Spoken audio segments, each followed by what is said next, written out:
आज आहे संडे आणि संडे स्पेशल म्हटलं की व्हायलाच पाहिजे नाही का. तर आज बनवणार आहे मी मटनची भाजी आणि मटन बिर्याणी. तर त्यासाठी काय काय साहित्य लागतं ते मी तुम्हाला सांगते आणि मी कशा पद्धतीने मटनची भाजी आणि बिर्याणी करते तेही मी तुमच्यासोबत आज शेअर करणार आहे.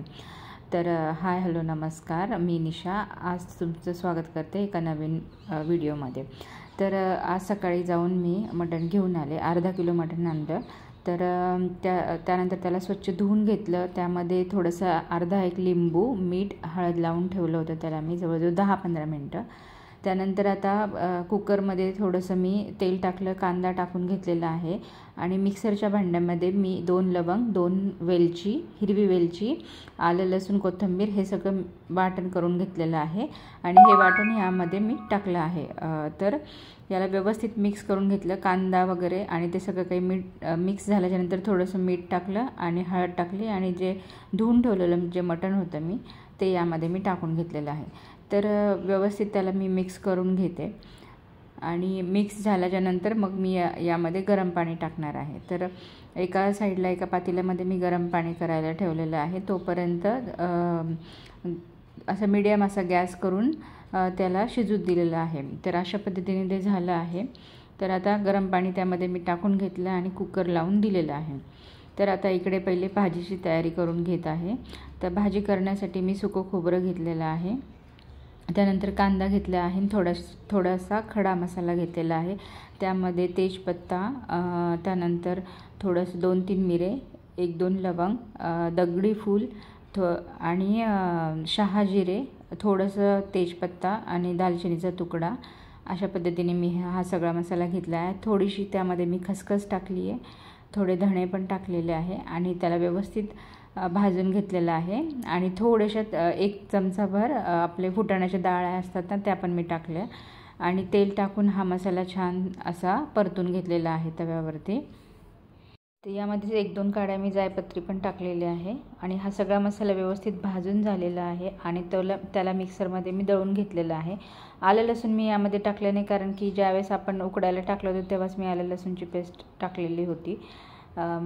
तर आता कढईमध्ये तेल गरम झालेलं आहे, कढीपत्ता टाकला, त्यानंतर थोडासा जो आपण मिक्सरमध्ये दळून घेतलेला तो मसाला 1-2 चमचे टाकला.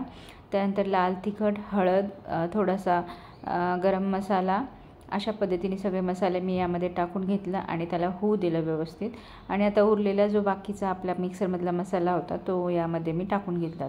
तर असं का केलं की कारण की 1-2 चमचे मी आधी मिक्सरमधला मसाला टाकल्यानंतर लगेच लाल तिखट, हळद वगैरे टाकलं की ते ग्रेव्हीला छान रंग पण येतो आणि तर्री पण छान दिसते भाजीला. त्यामुळे मग मी 1-2 चमचे ते लाल तिखट जळू नये म्हणून आधी त्याच्यासाठी ते टाकते. जास्त मसाले वापरले नाही आहे, थोडेच मसाले वापरले, पण भाजीची टेस्ट खूप छान लागते. आता इथे मटण शिजलं आहे का नाही ते एकदा मी चेक करून घेते, कारण मला मुलींना थोडंसं सूप पण आळणी रस्सा जो आहे मटणाचा काढून ठेवायचा आहे, त्यामुळे मटण व्यवस्थित शिजलेलं आहे. तर आता ही ग्रेव्ही इकडे होती झाकण ठेवून, तोपर्यंत मी ते तसंच ठेवलं. तो मसाला शिजतो आहे कढईमधला. तर इकडे मी अर्धं मटण काढून घेत आहे पातेल्यामध्ये, कारण की त्याची मला बिर्याणी करायची आहे आणि थोडासा त्यामधलंच ते आळणी रस्सा पण काढून घेते, कारण तो थोडासा मुलींना पिण्यासाठी देणार आहे आणि बाकीची जी मी बिर्याणी करणार आहे त्याच्यासाठी वापरणार आहे. तर अशा पद्धतीने जर केलं ना तर दोन्ही गोष्टी होतं, म्हणजे भाजी पण होते, बिर्याणी पण होते आणि चव एकदम छान लागते. तर आता मी हेच जे पाणी होतं कुकरमधलं ते मी यामध्ये टाकून घेतलं रश्श्यासाठी. अर्धं काढून ठेवलेलं आहे, अर्धे पीस भाजीसाठी मी टाकून घेतले कढईमध्ये आणि हेच मटणाचं जे आळणी रस्स्याचं पाणी होतं ते भाजीसाठी टाकून घेतलेलं आहे. अजून थोडीशी ग्रेव्ही मला पाहिजे होती म्हणून थोडंसं अर्धा ग्लास पाणी मी पुन्हा वरून टाकलेलं आहे. आता ही कढई मी तिकडच्या गॅसवर ठेवून देते आणि इकडे मला बिर्याणी करायची आहे म्हणून मी कुकर गॅसवर ठेवून दिलेला आहे. मुलींसाठी थोडंसं सूप मी काढून घेतलेलं आहे, त्यांना देऊन येते. ते गरम सूप पिलं की त्यांना छान वाटतं आहे, मग त्या TV बघत बसल्या तर ते पिऊन घेतात. त्यानंतर आता इथे कुकर ठेवलेलं आहे, थोडंसं तेल टाकलेलं आहे. यामध्ये मी थोडे खडे मसाले टाकून घेत आहे. तर यामध्ये मी 3 हिरवी वेलची, 2 मोठी वेलची, त्यानंतर दालचिनी, तेजपत्ता, ते शहाजिरे आणि स्टार फूल, त्यानंतर थोडीशी जायपत्री, आणि मिरे आणि 3-4 लवंग असे खडे मसाले मी यामध्ये टाकून घेतलेले आहे। तर हे खडे मसाले व्यवस्थित तेलामध्ये फ्राय होत आहे। त्यानंतर मी कांदा टाकून घेईल। तर तेजपत्ता थोडासा जास्त टाकला की छान त्याचा सुगंध येतो। आता ते खडे मसाले सगळे व्यवस्थित फ्राय झाले आहे। तर आता मी मीडियम गॅस ठेवलेला आहे आणि त्यामध्ये कांदा टाकलेला आहे। तर कांदा हा गुलाबी रंग येऊपर्यंत होतोय फ्राय। थोडंसं मीठ टाकून घेतलं म्हणजे लवकरात लवकर कांदा फ्राय होऊन जाईल। त्यानंतर इथे मी एक गरम मसाला टाकलेला आहे। तुम्ही कोणताही गरम मसाला टाकू शकता बिर्याणीचा, तो मी इथे टाकलेला आहे आणि त्यालाही व्यवस्थित फ्राय होऊ दिलं आहे तेलामध्ये। आता त्यानंतर जे काही मी मटण काढून ठेवलेलं होतं ते सगळं पहिले मटण सुक्कं ते ह्या कुकरमध्ये टाकून घेते आणि त्याला व्यवस्थित मिक्स करून घेते। आणि तिकडे मटणची भाजी पण ती उकळत होती, आता ती झाली। मी गॅस बंद केलेला आहे। तर आता हे सगळं मी मटण पहिले यामध्ये टाकून घेतलेलं आहे। तांदूळ मी जास्त वेळ काही भिजत नाही ठेवलेले, लगेचच धुवून यामध्ये मी टाकते आहे। तर पाणी मी नंतर टाकणार आहे। तर पाणी जसे लागेल तशा पद्धतीने टाकायचं आहे। तर तांदूळ आता मी यामध्ये टाकून घेते।